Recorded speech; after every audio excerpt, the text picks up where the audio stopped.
The push-up, I love the push-up because it can be done anywhere. Your house, the gym, outside, your roof, or even on a cruise for you cruise lovers out there, it can be done anywhere. But before we get to that video, I have in-person and online packages to get you ready for spring break or the summer. Just click the link in the description and let's get you started.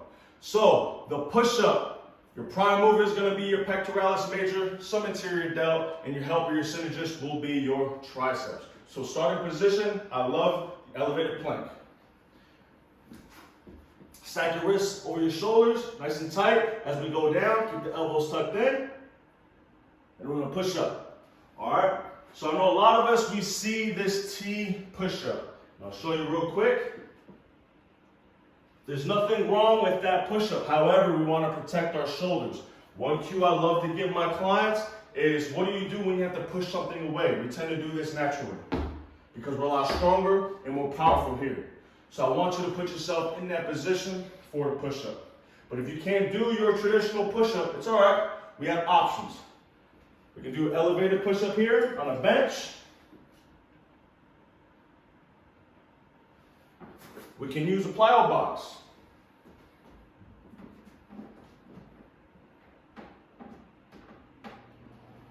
And one of my favorite pieces of equipment is the rack because it's like all-in-one. You can raise the elevation, you can lower the elevation. Just choose a barbell which you're comfortable with. Make sure you push it against the rack.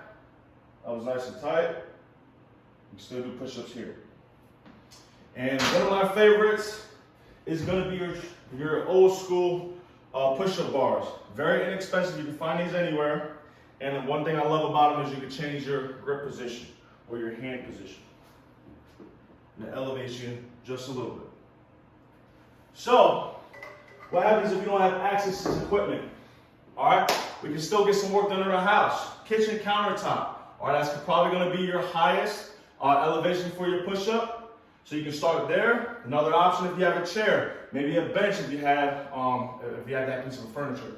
Or better yet, your sofa. Let's remove that cushion and let's use that frame of your sofa and we can still get some push-ups in. I'm not a fan of knee push-ups because people tend to stay on their knees for a longer period of time and they don't get themselves off of their knees. All right, so I like these options better. Rep ranges. What do our rep ranges look like? So let's get to that sticking point. The sticking point I'll show you real quick. As we're going down, we come up. That rep is struggling. That is your number. All right, so rest for about a couple minutes and then do it again. We want to try to get to 100 reps. If you're experienced, 200 reps.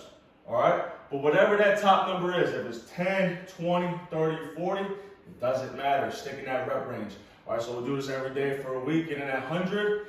Next week, let's say we stopped off at 20. Let's move it up to 25 and stick with that. All right, 25 reps, couple minute break, do another 25, couple minutes break, do another 25 until you get to that desired number, which will be 100 or 200. If you have a fitness test coming up or a law enforcement exam coming up, this is going to boost your rep numbers dramatically. All right, you just got to stick to it and be consistent. If you have any questions about that, please DM me. If you want in-person or online packages, definitely click the link in the description and you'll find all your information out there. But have a stable, fit life, and I'll talk to y'all soon.